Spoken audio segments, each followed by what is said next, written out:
करण्यासाठी मला एक सांगू का, तुम्ही आता ह्याच्यावरती फार दिल्लीमध्ये विचार करू नका. महाराष्ट्राचे पोलीस आणि महाराष्ट्राचा मीडिया समर्थ आहे. आता पोलिसांचा तपास सुरू आहे. इतकं मोठं प्रकरण आहे. पोलीस त्यांच्या पद्धतीनं तपास करतील. स्वतः मुख्यमंत्री लक्ष घालत आहेत. लक्षात घ्या, स्वतः मुख्यमंत्र्यांचं मॉनिटरिंग सुरू असल्यामुळे प्रत्येक याच्यावरती मुख्यमंत्र्यांचं मॉनिटरिंग सुरू आहे. त्याच्यामुळे गृहमंत्री जे करतायत त्याच्यामध्ये आपण चर्चा कशा करता का? सर, एक प्रश्न असा आहे की या ज्या विक्टिम आहेत त्यांनी एका आमदारांना जाऊन सांगितलं, पण त्या आमदारांनी हे उघड करण्याच्या ऐवजी खराटलाच जाऊन तक्रार करणारी जी बाई होती. बघा, हे वारंवार झालेलं आहे. याचं कारण असं आहे की या गुन्ह्यामध्ये सत्ताधारी पक्षाचे अनेक मंत्री आणि आमदार सहभागी होते. म्हणून मी म्हणतो त्यांना सहआरोपी करा. आणि माझी तर अशी माहिती आहे की हे जे ऑपरेशन सगळं केलं त्यात नाशिकच्या बाहेरचं सुद्धा एक पोलीस पथक इन्व्हॉल्व्ह होतं. सुरुवातीला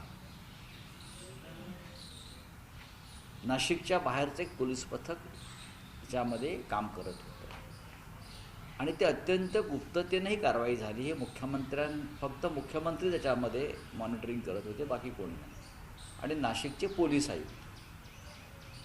आणि आता ह्याच्यावरती फार रोज चर्चा करण्यापेक्षा तपास पूर्ण झाल्यावर ज्या गोष्टी समोर येतील, फक्त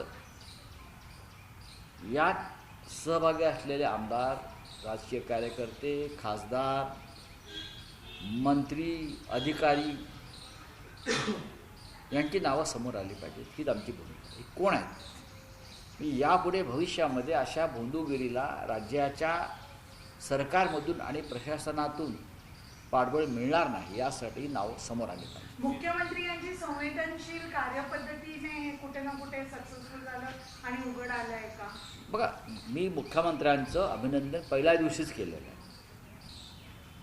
मुख्यमंत्र्यांचं अभिनंदन मी पहिल्या दिवशी केलं आहे. नाशिक पोलिसांचं आम्ही अभिनंदन केलेलं आहे. ही आत्ता फक्त हिमनगावरचे एक टोक आहे. अजून बऱ्याच गोष्टी बाहेर यायच्या आहेत. मला असं वाटत नाही दाबल्या जातील. फक्त सरकार वाचवण्यासाठी जर मुख्यमंत्र्यांना काही गोष्टींची तडजोड करावी लागेल तर मला माहीत नाही. सरकार वाचवण्यासाठी किंवा महायुतीमध्ये सध्या जे एकात्मतेचं दर्शन घडत आहे महायुतीमध्ये, त्यासाठी त्यांना काही सोंगढोंग करावे लागले तर मला माहीत नाही.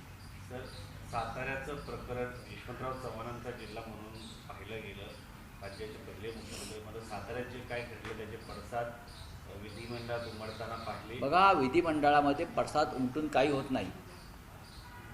साताऱ्यात जे घडलं, जी गुंडगिरी, झुंडगिरी, महाराष्ट्रातल्या त्या सगळ्या गुंडगिरी आणि झुंडगिरीचा केंद्रबिंदू विधिमंडळाच्या इमारतीत आहे.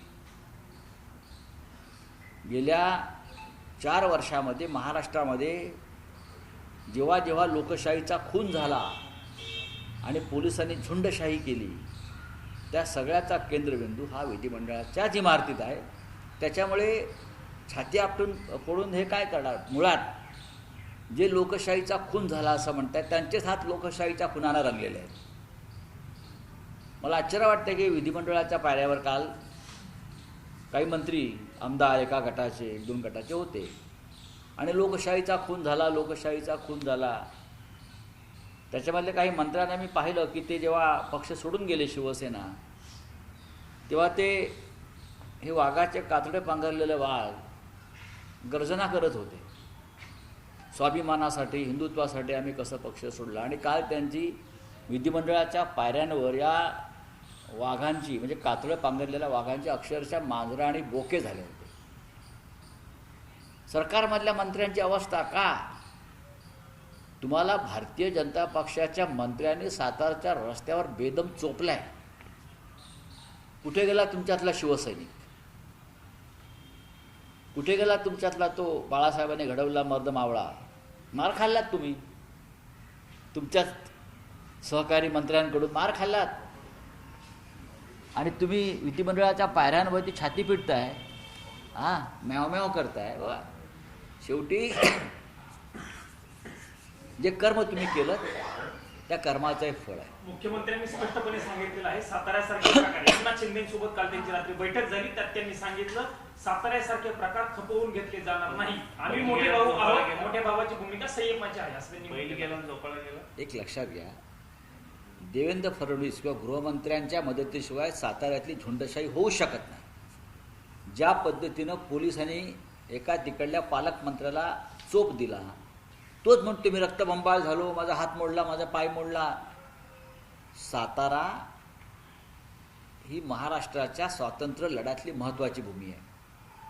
यशवंतराव चव्हाण, बाळासाहेब देसाई, किसनवीर, तपली सरकार म्हणजे स्वातंत्र्य लढ्यातली एक महत्त्वाची भूमी आहे.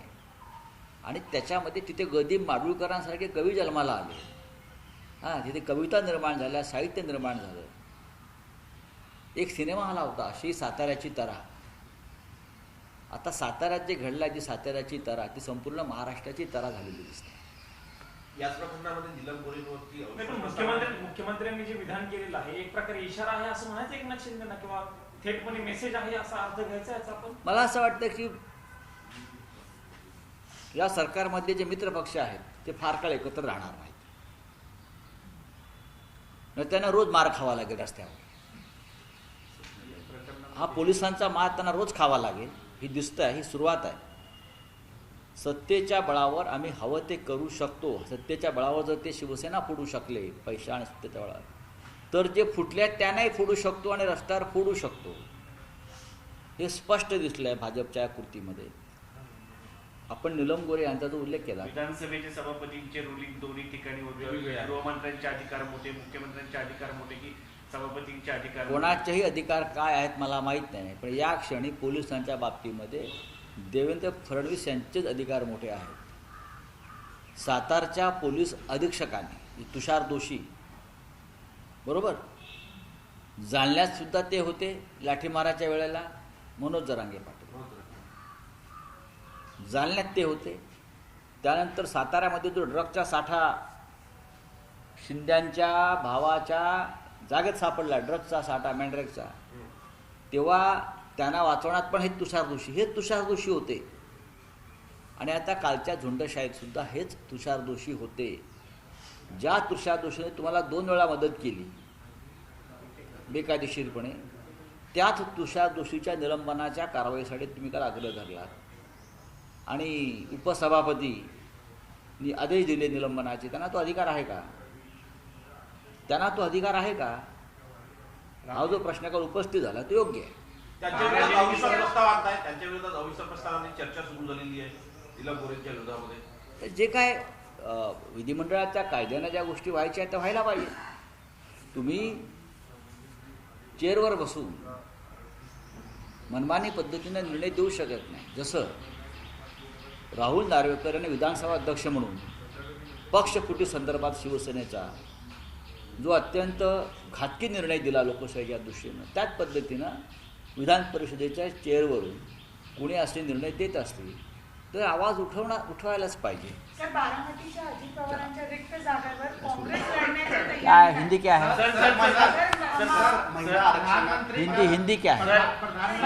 सीपीआईएम ने ऐसा आरोप किया है कि बीजेपी आप बोले। प्रधानमंत्री ने कल सर सदन में वेस्ट एशिया कॉन्फ्लिक्ट पे अपनी बात रखी है और कहा है कि ऐसे हालात में पूरे सदन का विचार एक स्वर में होना चाहिए और आज राज्यसभा में भी वो बोले. बात ऐसी है, युद्ध शुरू होकर 25 दिन हो गए और 25 दिन के बाद हमारे प्रधानमंत्री जी को साक्षात्कार हो गया है कि सदन में जाकर सबके साथ हमारे विचारों का आदान प्रदान करना चाहिए, सबको साथ लेना चाहिए. हम इतने दिनों से बोल रहे हैं कि ऑल पार्टी मीटिंग लीजिए, आप सबको बुलाइए. जो संकट सामने आया है, विश्व में आया है, भारत में आ जाएगा, उस बारे में आप सभी से बात करिए, सबकी राय लीजिए. लेकिन जब प्रधानमंत्री को लगा कि आप अपने कंट्रोल के बाहर जा रहा है, तब सदन में आए और सबसे बात करेंगे, देखेंगे. सर, हर बार आप सवाल पूछते हो, हर बार आप सवाल पूछते हो. नहीं, उनकी स्थिति देश की स्थिति कोरोना जैसी बनी है ना, कोरोना के काल में, तो कोरोना के समय हमने तालियां बजाई, इस बार क्या बजाना है? खाली सिलेंडर बजाना है क्या लेकर? ये बताना सर, चाहिए। राहुल गांधी जी ने कहा कि 25 मिनट से ज्यादा 25 सर, मिनट इसी को लेकर एक सवाल है सर। लेकिन वो लोकसभा में बहस नहीं कर सकते हैं पटल पर बिठा कर। डेफिनेटली राहुल गांधी जी की बात सही है। प्रधानमंत्री जी अगर बहस करेंगे तो हमारे मन में देश के बारे में जो सवाल है, जो गंभीर स्थिति पैदा होने जा रही है, उस बारे में जो सवाल है उसके जवाब हमें मिलने चाहिए। सर अमित सर, शाह आप- के साथ आपने बैठक की कल। नहीं, मैंने नहीं। सर बार एक सवाल पूछते हो कि आप किसके साथ हो, सरकार को सवाल पूछते हो, सरकार की भूमिका स्पष्ट करनी चाहिए कि आप किसके साथ हो। कल टीवी9 के मंच से प्रधानमंत्री ने क्लियर कर दिया कि हम भारत के साथ खड़े हैं, शांति के साथ खड़े हैं, ऐसा प्रधानमंत्री ने लगता तो clear नहीं कर दिया। शांति के साथ खड़े हैं। अगर आप शांति के साथ खड़े हो तो ये शांति कहाँ है, कहाँ रहती है? आपके बंगले में रहती है, पीएमओ ऑफिस में रहती है, कर्तव्य कहाँ है शांति? इस देश में शांति ही नहीं है। आपने शांति को और विकास को कहाँ छुपा कर रखा है? आप हमें बताइए। सर, बात एक acceptance- बात बात ऐसी है, अगर आप शांति के पक्ष में हो, इंडिया के साथ भी है क्या? हाँ, भारत के साथ आप अकेले हो क्या? 140 करोड़ जनता भारत के साथ है, आप अकेले नहीं हो। ये भारत देश के आप मालिक नहीं हो। अगर शांति क्या होती है, इसलिए आप पंडित नेहरू का चरित्र पढ़ना चाहिए। ऐसे समय में शांति क्या होती है, आप पंडित नेहरू और महात्मा गांधी को पढ़िए और बाद में शांति की वार्ता कीजिए, पंचशील का तत्व पढ़ लीजिए। हाँ, ऐसे भाषण देकर क्या होगा? सर कल अमित शाह जी ने मीटिंग की है, तो डिलिमिटेशन इस बार जो है वो 2011 के होगा, कास्ट सेंसस नहीं होगा। ये तय हुआ 2029 की जो सीटें बढ़ेगी वो 2011 के अनुसार बढ़ेगी, जो कि सरकार ने पहले घोषणा की थी कास्ट सेंसस से बढ़ेगी, लेकिन वो अभी साइड में रखा गया है कास्ट सेंसस। ठीक है ना, बातचीत चल रही है और अपोजिशन से बातचीत करनी पड़ रही है उनको। हम देखेंगे।